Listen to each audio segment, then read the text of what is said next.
Spoštovani obiskovalci, dobrodošli na debato Društva novinarjev Slovenije z naslovom Mediji v primežu lokalnih oblastnikov. Za omizjem pozdravljam moje nocojšnje goste, dovolite, da jih najprej predstavim. Z moje desne strani nekdanji urednik sobotnih prilog Večera in Dela, zdaj odgovorni urednik brezplačnega časopisa RTS 24 Dejan Pušenjak. Filozof, bloger in kritik medijev Boris Vezjak, na moji levi strani Barbara Vernik, nekdanja novinarka in direktorica Primorskih novic, in Igor Selan, novinar Večera. Moje ime je Aljoša Peršak, sem novinar in urednik na Večeru. Mediji v primežu lokalnih oblastnikov. Že izhodišče nocojšnje razprave je zastavljeno nekoliko protislovno. Poslanstvo medijev naj bi bilo namreč neodvisno, avtonomno in objektivno informiranje javnosti, ampak v tem velikem in globokem bazenu medijev v Sloveniji se ti vedno v večji meri uporabljajo tudi kot sredstvo za uveljavljanje političnih in drugih interesov. V širšem kontekstu imamo pri nas eno politično opcijo, ki je po skrivalnicah za brezplačniki naredila kar svoje medije, povsem odkrito in transparentno. Imamo pa v državi tudi več kot 140 občinskih medijev, ki so pod vsebinsko kontrolo takšno ali drugačno županov in se tudi financirajo iz davkoplačevalskega denarja. Toliko o moči primeža in toliko o tem, kaj vse danes se razume kot mediji. Ob Mednarodnem dnevu svobode medijev, ki je bil prejšnji teden, je upravni odbor Društva novinarjev Slovenije med drugim zapisal takole. V naši državi se že več let načrtno ustvarja klima sovraštva do medijev in novinarjev. Gre za ciljno voden proces, ki se v zadnjih letih stopnjuje, v njem pa prednjačijo mediji vlasti političnih strank. Ti izkoriščajo prazni prostor, ki so ga za sabo pustili kriza, ekonomsko šibki lastniki, spremembe v navadah uporabnikov medijskih vsebin in država. Cilj te igre je jasen. S konstantnim blatenjem medijev in posameznih novinarjev je treba v očeh javnosti načeti njihovo verodostojnost in jih s tem uničiti. Seveda zato, da bodo njihovo mesto zapolnili politično upravljeni nadomestki medijev z jasno agendo. Uničiti prostor za kakršnokoli razumno javno razpravo, s tem pa tudi enega od pomembnih korektivov, značilnega za razvite demokratične družbe. Boris, ti o tem procesu pišeš že vrsto let. Bom vprašal takole. Zakaj v tem boju z mediji, ki so pod kontrolo politike ali so vlasti politike, resno, odgovorno in kredibilno novinarstvo ne zmaguje? To je malo težavno in kompleksno vprašanje za začetek. Ne vem, če bom znal odgovoriti na tole. Po eni strani seveda zgleda, da je odgovor prepoznavno enostaven, da kadarkoli imamo na delo nekaj, kar kaže na deavtonomizacijo novinarstva medijev, na zmanjšanje avtonomije, svobode medijev, na politične in kapitalske pritiske in ozadja, da skratka, da vsi ti scenariji absolutno vodijo proč od, bi rekel, normalnega delovanja medijev. To se mi zdi na nek način najbolj zdravorazumski odgovor. V naravi medijev in novinarstva je, da morajo delovati avtonomno in svobodno. In kadarkoli v te procese, mehanizme stopi lastnik ali politika, je seveda, bi rekel, taka pot preprečena, je onemogočena. Tako da, ja, v Sloveniji se evidentno pogovarjamo o tem, da se mediji politizirajo, da je njihova avtonomija vedno manjša. Imamo cele primere medijev, kjer so pravzaprav novinarji klonili pod pritiski ali lastnikov ali politike, včasih so to storili z lastno pomočjo ob zavestni in hoteni asistenci, včasih to počnejo tihoma in molče. Vsi se spomnimo teh Janševih prevzemov medijev po letu 2004, ki so bili paradigmatski primer tega, na kakšen način lahko politika zavojuje medije in jih prevzame svoje roke. Ne? V zadnjem času pa imamo precej primerov kapitalskih prevzemov medijev. Tukaj imam v mislih recimo tipično časopisno hišo Dela. Spravi, ko nek časopis, ki je morda ima najbolj prepoznan brand Sloveniji, nenadoma prevzame lastnik, ki o medijskem področju nima pojma, ki potem dela s tem medijem kot, bi rekel, slon v trgovini s porcelanom, ki odpušča novinarje, bi rekel, na nek neracionalen način. In potem seveda, žal na koncu sledi kaj, ne? Prevelika pohlevnost, prevelika ponižnost samih novinarjev, ki so pravzaprav neposredne tarče teh pritiskov, kjer, kot veste, pravzaprav danes, kar se dela tiče nekih jasnih sporočil, kolektiva, kaj se tam dogaja, ali upora proti temu preprosto ni. Ne? Da ne bom predolg, ne vem, sem odgovoril, če nisem odgovoril, lahko kaj dodam.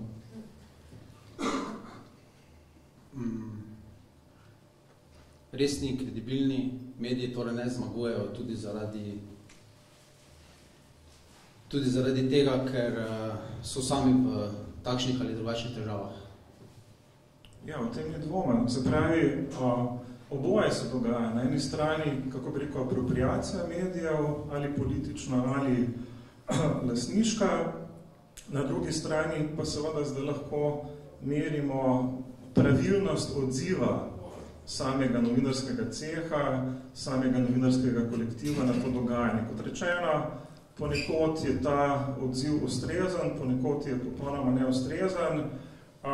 Seveda, tudi če bi posod bil popolnoma ustrezen, je veliko vprašanje, ali bi to v dovolj veliki meri zaleglo. Se pravi, če sem čisto konkretno, če bi prišlo, pa se pričujem, ker sem zdaj vzel morda pretirano primer Dela v precep, če bi prišlo do nekega popolnega revolta časopisnih hiši Dela proti svojim lastnikom, je zdaj veliko vprašanje, ali bi to seveda pripeljalo do želenega rezultata, ki si ga pač ti novinarji želijo. Ampak kot rečeno, to sploh ni situacija. V Delu to ni situacija. Tega revolta, tega upiranja ni. In Delo je tu samo eden od primerov, lahko bi zdaj naštevali v neskončnost. Skratka, na nek način je človek vedno ambivalenten, razcepljen, ali bi rekel, do novinarskega delovanja bil solidaren, simpatetičen, empatičen in tako dalje, ali bi jih na drugi strani za njihovo preveliko pohlevnost, servilnost, asistenco, lakajstvo in tako dalje grajal. Imamo oboje na Delu, po mojem. Dejan, zakaj se v prejšnjem sistemu je veljalo, da so mnogi novinarji bili tako imenovani družbeno-politični delavci, nekakšna podaljšana roka oblastnikov? Zakaj se v novem sistemu še vedno o tem pogovarjamo, morda vedno bolj? Torej, jaz sem generacija, ki je začela na pisalnih strojih in v tako imenovanem socialističnem, komunističnem režimu. Torej, dal sem skozi vse režime, vse tehnološke spremembe, spremljal sem spremembe časopisov na Delu, na Večeru. V vseh teh časih se je spremenilo vse, samo dvoje je ostalo absolutno enako. Se pravi, zlato pravilo novinarstva, ki je slabo grajaj, dobro pohvali in ves čas se trudi uvideti razliko. In drugo, kar je ostalo absolutno nespremenjeno, o neodvisnosti se nikoli ne govori z abstraktnim pojmom novinarstva, ampak nosilec neodvisnosti je zmeraj samo eden, novinar. Ko novinarji klonemo, torej kot jaz lahko govorim samo v svojem imenu, torej jaz sem se ves čas trudil, da nisem, ampak samo posamični novinar je nosilec in garant neodvisnosti novinarstva. Abstraktnega pojma neodvisnosti in suverenosti in avtonomnosti novinarstva ni, to ne obstaja. Se pravi, vse je odvisno samo od posameznika, torej ali se bo uklonil, ali bo delal po tem, kar mu narekuje profesija. Samo to. V družbenem političnem sistemu, v kapitalističnem sistemu in v vseh sistemih razen mogoče v severno-korejskem.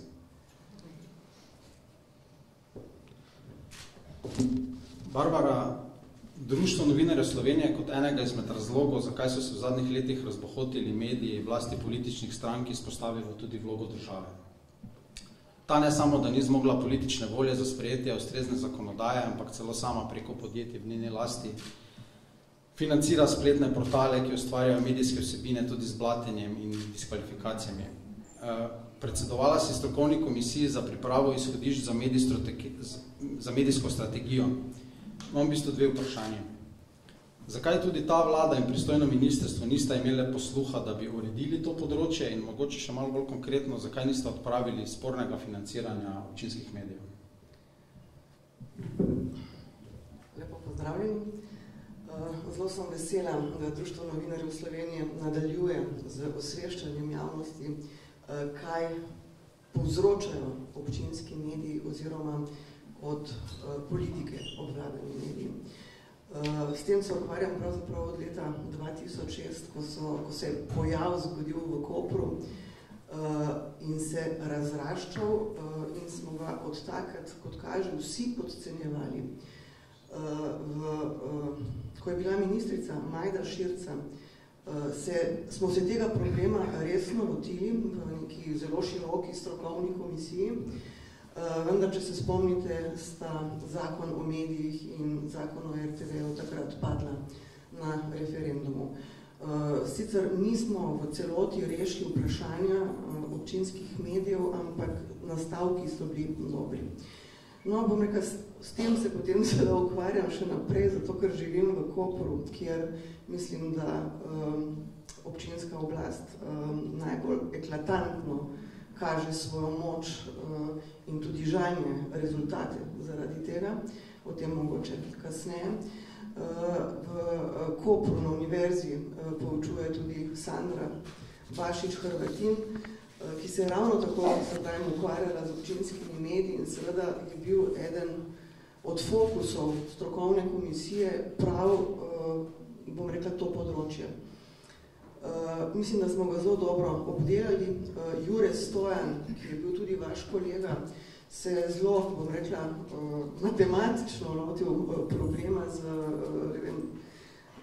algoritmi in tako naprej. Skratka, smo prišli zelo daleč, ampak ugotovili tudi, da ne moremo odgovoriti, koliko denarja javnega gre za občinske medije, ker enostavno je to skrito v vseh mogočih postavkah v nekem proračunu, da, bom rekla, je kreativnost na tem področju izredna in da pravzaprav lahko župani, ki znajo, porabijo, kolikor hočejo in se grejo permanentno politično kampanjo, dokler traja njihov mandat. Pri nas traja ta mandat že 16 let in moč je seveda vedno večja in moč medijev, profesionalnih medijev pa vse manjša. Se verjetno o teh posledicah bomo govorili kasneje, mogoče zdaj pač to, zakaj ne. Torej, mislim, da ministrica Julijana Bizjak je resno pristopila k zadevi. Zato smo tudi hodili toliko po Sloveniji, se pogovarjali, izpostavljali te probleme in dobivali tudi potrditve v vseh občinah. V smislu imamo, ljudje so nezadovoljni z količino informacij o dogajanju na lokalni ravni po eni strani, po drugi strani pa ne morejo razviti tega, ker enostavno nimajo v občini prostora, ker ga že zna zasedati nek občinski medij. No, ampak potem se je zgodila menjava, kot se spomnite, mi smo pripravili več kot 100 strani strategijo in jo predali gospodu Peršaku, ki z njo mislim, da ni vedel, kaj naj počne. Potem so iz tega naredili neko kvazi strategijo, ki ni bila ničemer podobna. Jaz sem bila potem pri njemu dvakrat na razgovoru in mislim, da sploh ni razumel, zakaj govorimo, da občinski mediji niso mediji in zakaj bi morali to enostavno urediti. Izhajal je iz svojega županovanja v Trzinu, kako so lepo izdajali občinsko glasilo in kako so bili vsi z njim zadovoljni. In na tej ravni se je, bom rekla, ta razgovor še večkrat kasneje končal. Vlada, mislim, da ni imela resnega namena, da bi uredila to področje, ker je zahtevno. In tako bom rekla, imamo že od leta 2006 Grimsov zakon in lahko rečem, da, če mogoče zmačkano to, kar je rekel Boris, ne, da je v bistvu bil mandat 2004-2008 izredno uspešen, ne, v tej nameri o kredibilnosti novinarstva in medijev, ne. V bistvu je prinesel pojav občinskih medijev, kasneje seveda tudi brezplačnikov, lastninske spremembe. Če danes govorimo o delu, so se seveda 2006 zgodile tudi Primorske novice, ki jih obvlada nemški ladjar, ker kot veste, Splošna plovba ni več slovensko podjetje in tudi ladjar seveda ne pozna založništva. Zadnja informacija je, da bo prodal palačo Tarsija, v kateri biva uredništvo in kolektiv. In to bi lahko verjetno še naštevali. Skratka, bom rekel, ta peticija 571 novinarjev, ne, se ni prav dobro končala. Toliko za zdaj. Igor, kaj pa po tvojem mnenju na medijskem trgu povzročajo takšni hibridi med politično propagando in novicami? Zakaj občinski mediji niso mediji, kot je rekla Barbara?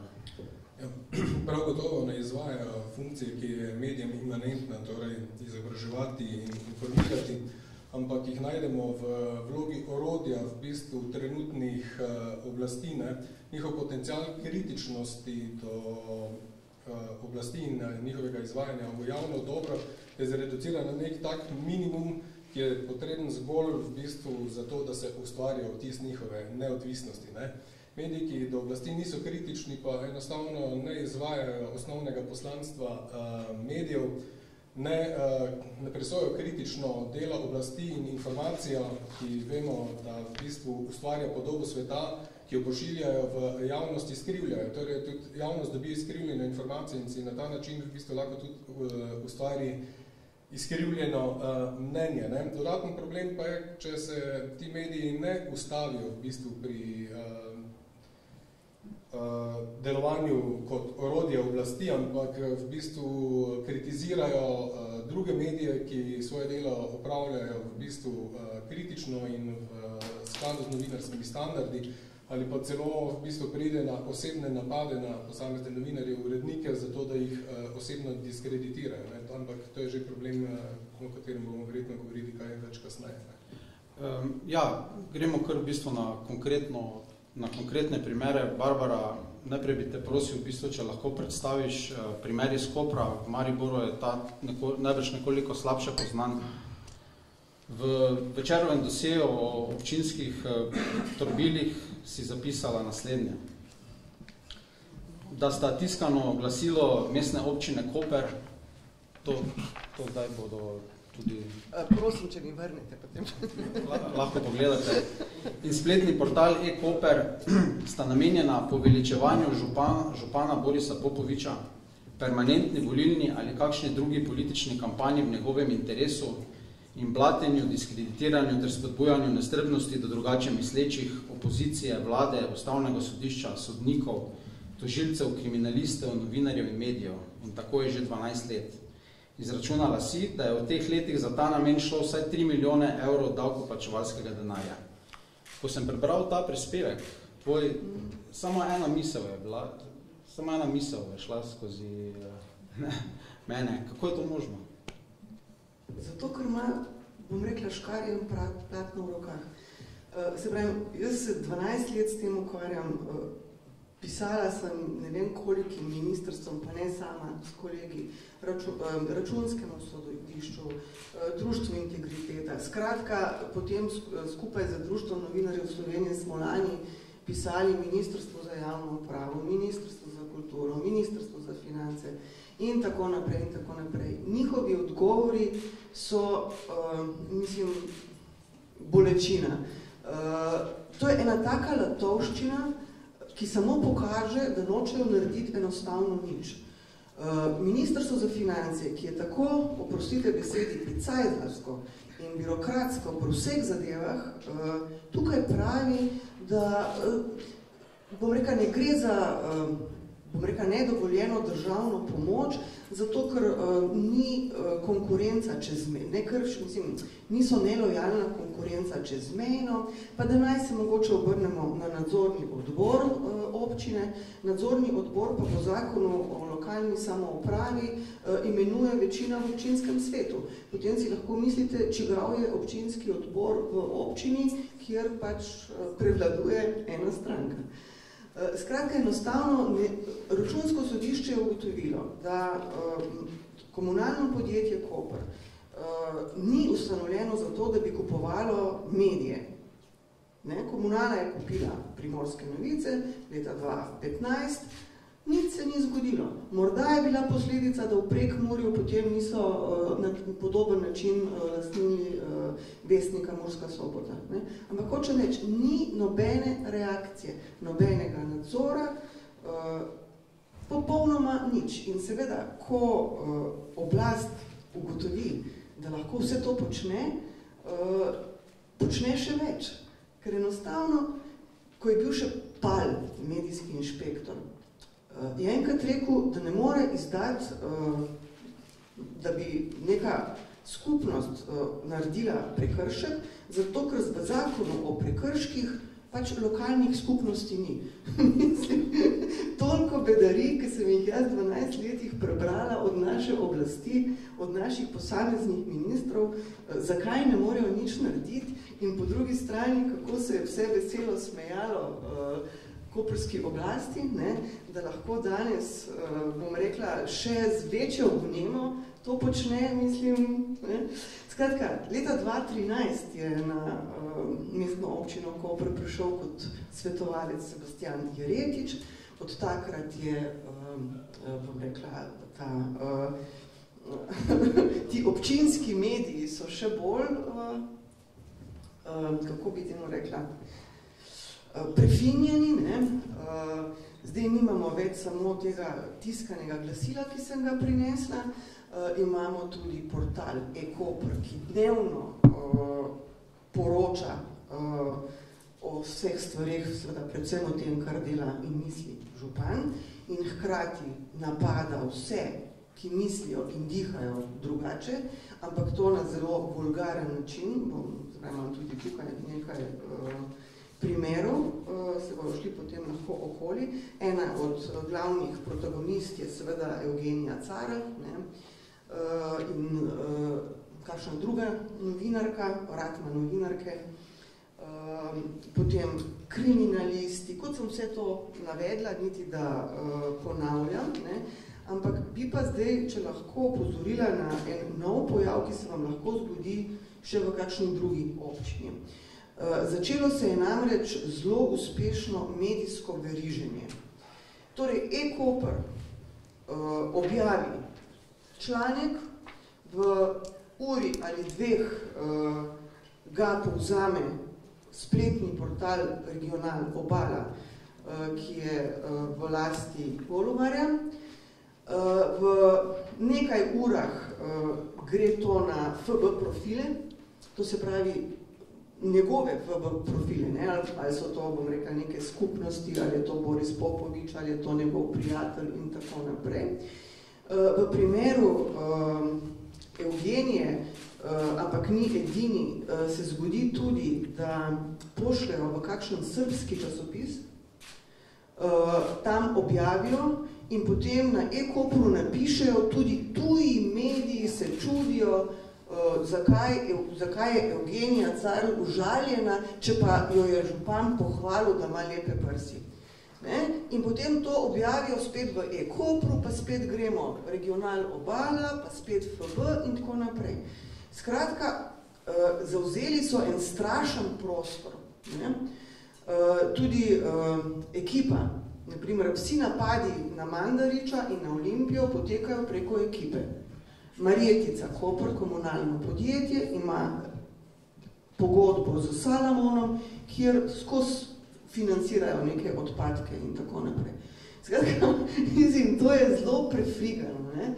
In Sebastian Jeretič, veste, je tudi analitik, ima poleg tega, da je v službi na občini še vedno svojo firmo za neuromarketing in te mesece je zelo aktiven, ker ima za nekatere stranke delavnice o tem, kako seveda se lotiti volitev.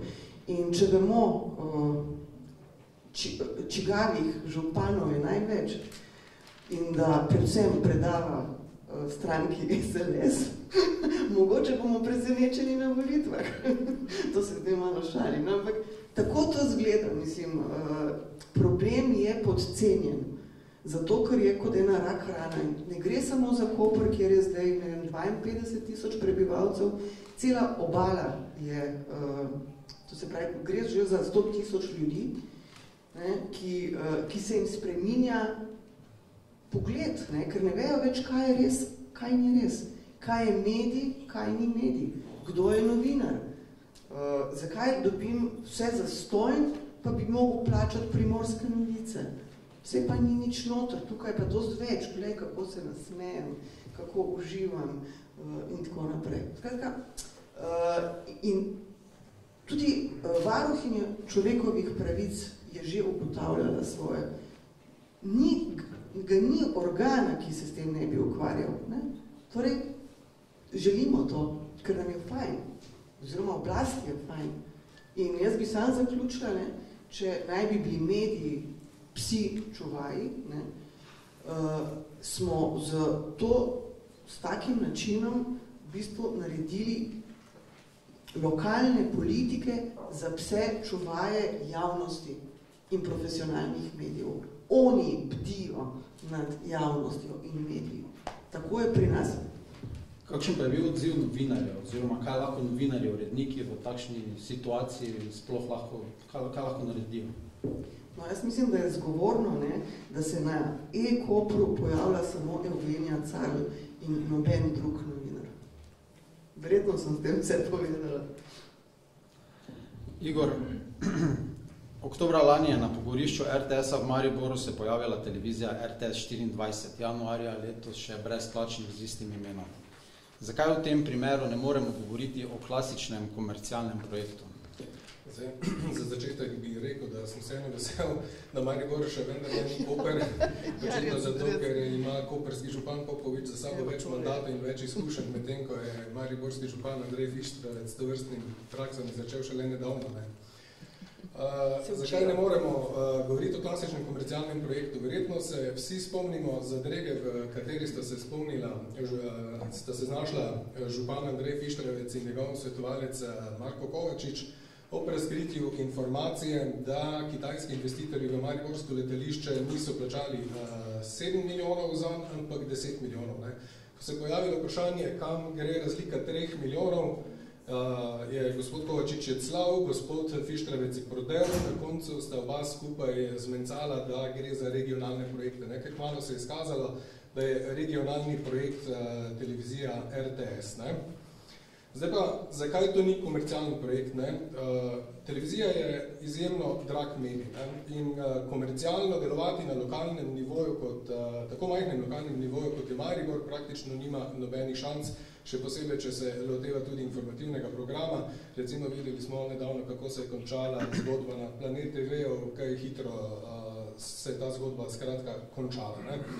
Torej pomeni, da je ta medij bil ustanovljen v bistvu z nekimi drugimi nameni. Ne? Nameni poveličevanja lika in dela, kot se je temu včasih reklo v Jugoslaviji, aktualnega župana, propaganda in zveličanje njegovih del in projektov in pa, kot smo žal videli, v bistvu tudi napade na druge medije, v bistvu, ki svoje delo opravljajo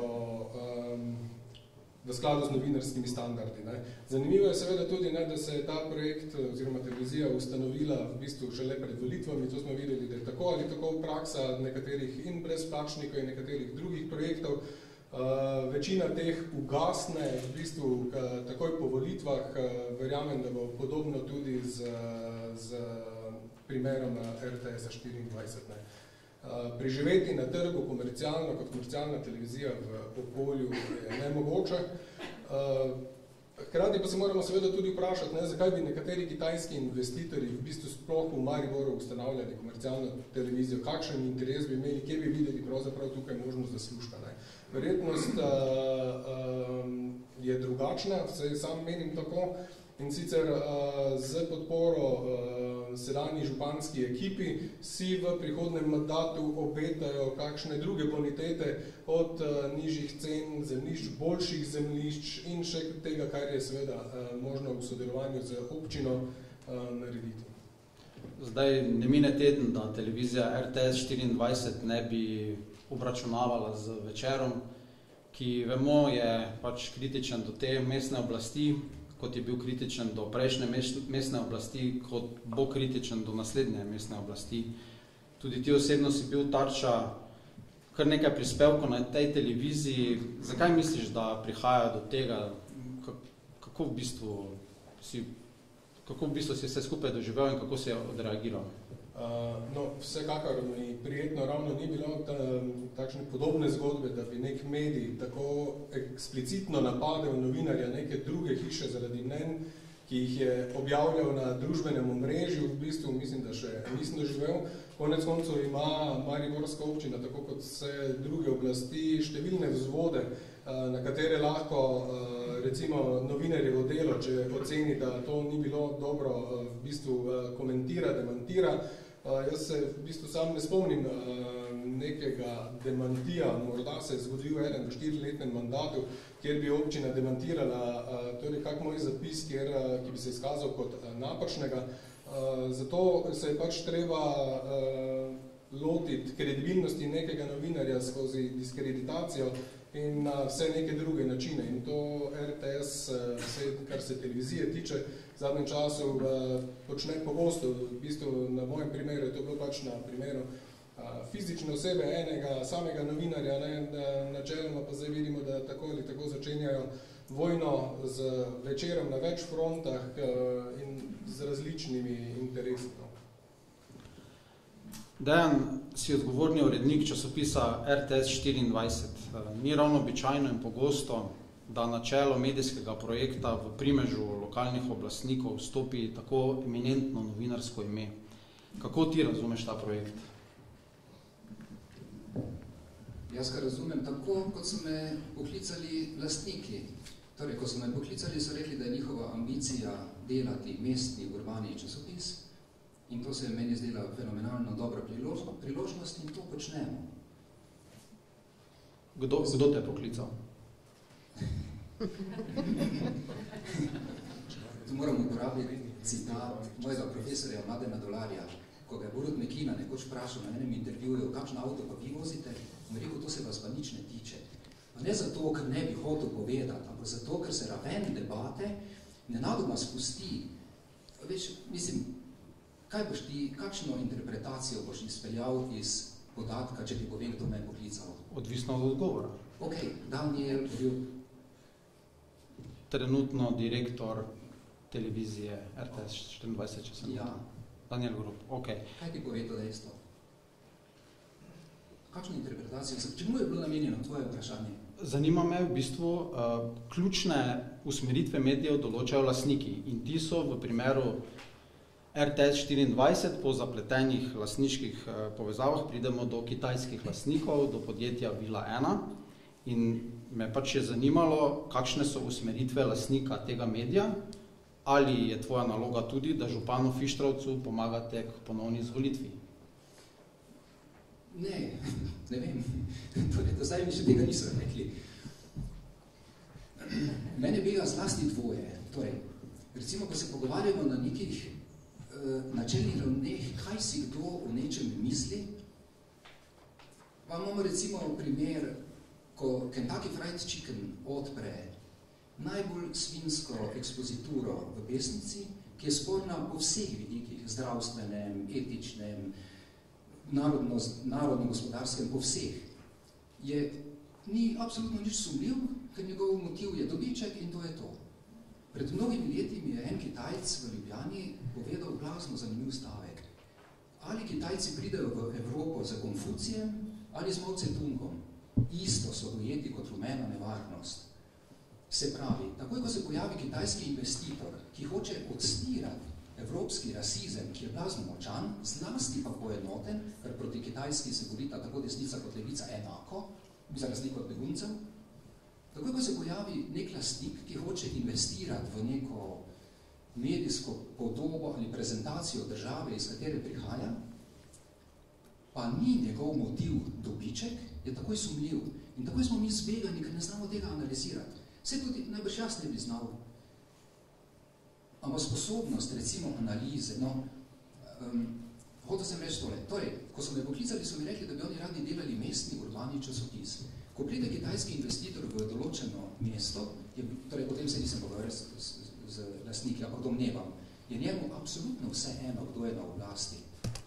Ker on bo moral ostati tukaj 20 let, če bodo uspeli projekti. Nima on posebnega, specialnega interesa, da bi obdržal tega župana na domnevam, na vrhu. Mogoče bi mu bilo lažje, ker je s njim že začel neke projekte, ampak tudi če ta župan ne bo izvoljen, bodo ti lastniki tukaj ostali. In naša ambicija, torej njihova ambicija lastnikov je, da mi obstanemo kot mestni urbani časopis, zapolnjujemo luknje, ki jih puščajo drugi mediji. Moramo biti drugačni od vseh ostalih medijev. In to se trudimo. Trudimo se delati mestni urbani časopis. Nihče, ampak jaz mislim, da malo podcenjujemo. Podcenjujemo občinstvo in podcenjujemo ljudi, ki delajo časopise. Mislim, kdo bi naj meni rekel, naj pomagam? Sej, tudi jaz nisem tak frajer, da bi lahko držal Fištravca. Mislim, kak se sploh to naredi? Vem, nimam pojma. Zato oni, če bi hodili to, ne bi vzeli mene, domnevam. Jaz tega ne znam. Sebastian Jeretič največ zna, on je postavljal župane. Jaz pa tega nikoli v življenju nisem počel. Se bi bili vendarle neumni. Torej, če bi mene angažirali za to, da izvršim nalogo, ki nisem kos. Zdaj, v brezplačnem časopisu, katerega si odgovorni urednik, res ne najdemo odkrite politične propagande. To drži. Ampak po drugi strani v tem urbanem mestnem časopisu tudi ni dobene kritike, dobenega dvoma, dobenega pomisleka o številnih projektih župana. Načeloma se predstavljajo zgolj argumenti oblasti. To je enostranska uredniška politika, se ti ne zdi? Ja, mislim, če bi se mi to zdelo, bi delal drugače. Ne. Se ne strinjaš? Zdaj govorimo o dveh dejstvih. Na eni strani je časopis, recimo Delo ali Večer, za 70-letno tradicijo, pa 100 ali 200 zaposlenimi. Na drugi strani imamo mikroprojekt, pa sami profesionalci so zbrani v teh dveh časopisih. Na drugi strani imamo projekt, ki je mikroprojekt, zelo male ekipe, z nekimi drugimi cilji in ki štarta iz nule.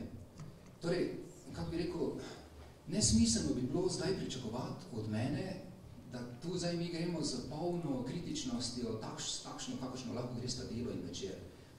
Niti ne zmoremo, niti ni naš to temeljni interes. Na srečo obstaja danes toliko medijev, da si lahko privoščimo, da mi vlečemo neko špuro nekje vmes. Se pravi, kritičnost, kot jo ti pojmuješ, je mogoče, torej je veljala zadnjih nekaj desetletij, ampak v času, ki se spreminja po mojem tudi mera, odnos, vsakršna oblika kritičnosti. Tudi, kako bi rekel, kritičnost se spreminja. Ne, vse stare šablone padajo. Jaz zdaj na to ne znam odgovoriti, ali smo kritični ali ne. Mislim, niti ne vem, nismo tako kritični kot je Večer, ne. Mislim, nismo kritični na tak način, ampak mislim, da tudi tega ne zmoremo. Ne zato, ker ne bi hoteli, ampak zdaj, Večer je dnevnik, mi smo 14 dnevnik. Mislim, paralel tudi ni možno vleči. Mislim, mi bomo vedno v zaostanku, mi ne moremo tekmovati z drugimi mediji v kritičnosti do občinske oblasti. Ne, mi imate ves čas tega sveta, da pripravite vrhunske novinarske prispevke. Kot v dnevniku morda ni tega luksuza. Saj jih. Če si odprl časopisih, lahko najdeš. Ga berem. No, okej. To vidiš, da so vrhunski novinarski prispevki noter. Niso pa kritični v tem modelu, kot se pač kritično spojmuje za nek drug medij. Mi nismo ta medij, ki bi lahko bil kritični, ker v bistvu ne zmoremo.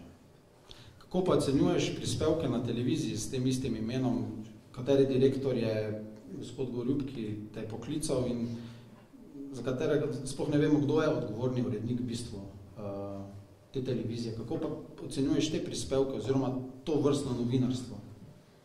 To ni moja naloga, da to ocenjujem pa komentiram. Torej, koliko jaz sem angažiran samo za en del medijskega imperija, ki so ga napravili kitajski lastniki v Mariboru. Se pravi, spletna stran, televizija. Jaz ljudi iz televizije niti ne poznam, tudi spletne strani ne poznam. Vsi mi delamo, kot se temu reče, avtonomno. Torej, ne vem, kaj bi rekel, mislim, nimam komentarja. Torej, ne vem, če me vprašajo, ko sem jaz kdaj to počel, jaz lahko govorim samo s svojim imenom, lahko me to sprašuješ. Ok, brez veze, da ocenjujem. Če bi zdaj ocenjeval delo novinarjev na RTS-u, bi bilo isto, kot RTS-ovi novinarji ocenjujejo delo Igorja Selana. Mislim, ne vem, zakaj bi se, če bi bil urednik na televiziji, bi jaz mogoče to naredil drugače. Jaz delam tako, kot zgleda moj časopis, ki ga urejujem, torej moj časopis, katerega urednik sem. Tak jaz delam. Vsi pa delate, pač ti delaš drugače, oni delajo drugače, Igor dela drugače, ne. Pa nobody is perfect, ne. To tudi moramo vedeti. Drži. Boris, kakšno pa je tvoje mnenje o slovenski medijski transverzali? Zdaj, slišali smo za koperski primer, Zoran Janković ima v Ljubljani svoj medij, v Mariboru je tudi prejšnji župan Franc Kangler imel velik vpliv na en brezplačnik, ki se mu je rekel Mariborski utrip, imel je tudi skoraj neomejen dostop do prijaznih intervjujev na prejšnji televiziji RTS. A imajo mediji to moč, da odstavljajo in postavljajo župane? Ker če se vprašamo, kakšna je gledanost televizije RTS 24, recimo Nove 24 TV, mislim, da bomo prišli do zelo skromnih številk. Zakaj misliš, da politiki še zmeraj ocenjujejo na nacionalni in lokalni ravni, da jim bo vlaganje denarja v propagandne stroje prineslo uspeh na volitvah? Ja, jaz mislim, da iz čiste računice, ker so pač ugotovili, da jim medijski vpliv to prinaša. Jaz ne verjamem, a veste, popolnoma v pravljico o tem, da so nekateri politiki samo obsedeni z medijem in svojo lastno medijsko podobo. Ne? Jaz mislim, da je v ozadju pravzaprav računica, kalkulacija, da odločilen vpliv na medije res prinaša nek političen rezultat, da instrumentalizacija medijev politične cilje je uspešna, da se to